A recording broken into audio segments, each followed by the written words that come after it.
ginagawa mo?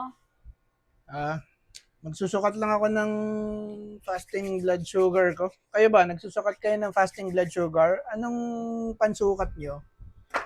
Ako ang ginagamit ko, itong One Touch, oh.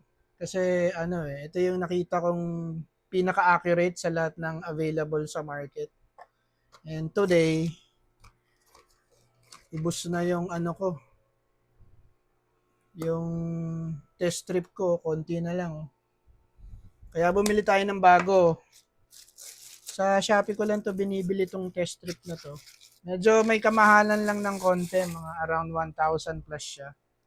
Pero tinitiis ko na lang yung presyo kasi kesa naman hindi ko alam yung blood glucose ko and baka mamaya sobrang taas na ng blood sugar ko, hindi ko pa alam.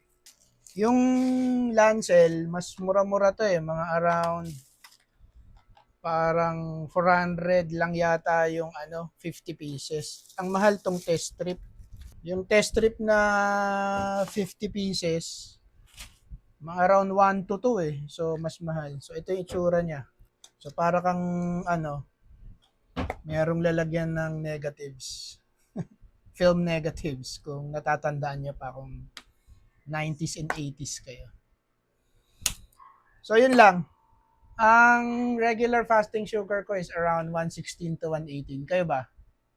Sana normal din kayo. Yun lang.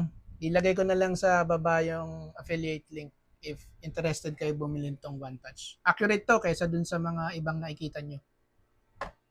Till next Budol, peace!